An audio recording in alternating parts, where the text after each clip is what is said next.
Hello बच्चों। तो कैसे हैं आप? आई होप आप अच्छे होंगे। तो आज हम लोग क्लास 12th केमिस्ट्री का प्रीवियस ईयर का क्वेश्चंस करने वाले हैं, जो कि हमारा 2024-25 के एग्जाम में जो पूछा गया क्वेश्चन है उसको हम लोग सॉल्व करेंगे। तो क्वेश्चन क्या है हमारा, which of the following aqueous solution should have highest boiling point. जो हमारा एक्वस सॉल्यूशन बन रहा है उसका हाई बॉइलिंग पॉइंट बताना है आपको, किसका अधिक होगा, हाईएस्ट होगा।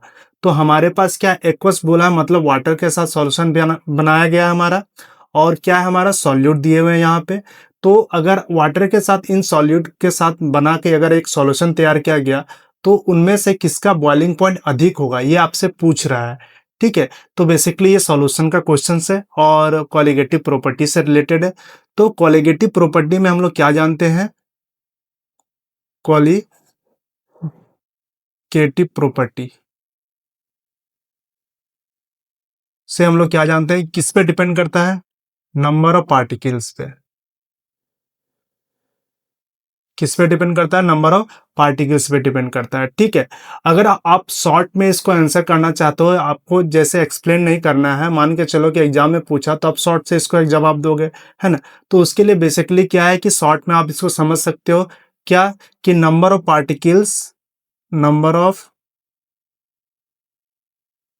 पार्टिकल्स जिसमें अधिक होगा उसका बॉइलिंग पॉइंट क्या होगा, बॉइलिंग पॉइंट अधिक होगा, है ना। तो इसको हम लोग शॉर्ट में ऐसे समझ सकते हैं आपको समझने के लिए। ठीक है, तो इस क्वेश्चन का जवाब तो हमें मिल जाएगा इससे, कि जिसपे नंबर ऑफ पार्टिकल्स अधिक होंगे उसका बॉइलिंग पॉइंट अधिक होगा। तो इसको थोड़ा समझते हुए चलते हैं हम लोग। ठीक है, एक एक करके निकालते हैं तो समझ में आएगा किसका अधिक होगा हमारा, है ना। देखो, तो क्या है कि नंबर ऑफ पार्टिकल्स, और हम लोग जानते हैं कि इसको नंबर ऑफ पार्टिकल्स को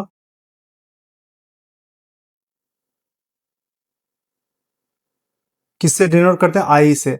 और आई क्या है यहाँ पे, want of factor, want of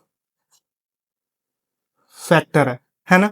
तो एक एक करके समझते हैं हम लोग। पहला हमारा क्या है, 1.0 मोल ऑफ सोडियम हाइड्रोक्साइड, है ना। अब एक चीज समझो कि सॉल्यूशन है हमारा, है ना, और ये हमारा क्या है, सॉल्यूट है। तो सॉल्यूट है, उसको सॉल्यूशन में जैसे मतलब सॉल्वेंट में हम लोग मिलाते हैं तो क्या करता है, सॉल्यूट की डिसोसिएट हो जाता है, मतलब जो हमारा NaOH है वो क्या करेगा, टूटेगा। और ये किस में टूटेगा, तो आयंस में टूटेगा। Na plus plus Cl, sorry OH है ना, हाँ, सोडियम हाइड्रोक्साइड है, तो OH माइनस में टूटा ये हमारा। तो इसमें नंबर ऑफ पार्टिकल्स कितने हो गए भाई, तो नंबर ऑफ पार्टिकल इसमें 2 है ना, तो आई का वैल्यू कितना हो जाएगा, 2 होगा।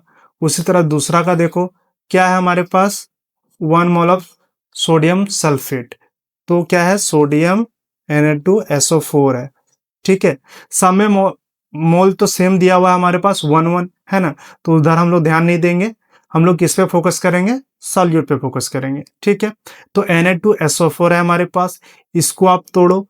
Na2SO4 को आप अगर तोड़ते हो, डिसोसिएट करते हो, तो क्या आएगा हमारा, Na प्लस टूटेगा और SO4 माइनस में टूटेगा, तो 2 माइनस होता है इसका।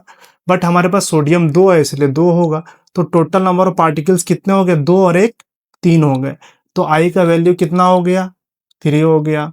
थर्ड नंबर देखो, क्या है, अमोनियम नाइट्रेट है, अमोनियम नाइट्रेट NH4NO3 है, इसको आप तोड़ो तो क्या आएगा, NH4 प्लस और NO3 माइनस। तो इसमें कितने हैं, तो इसमें 2 है, नंबर ऑफ पार्टिकल कितने हो गए, 2 होंगे।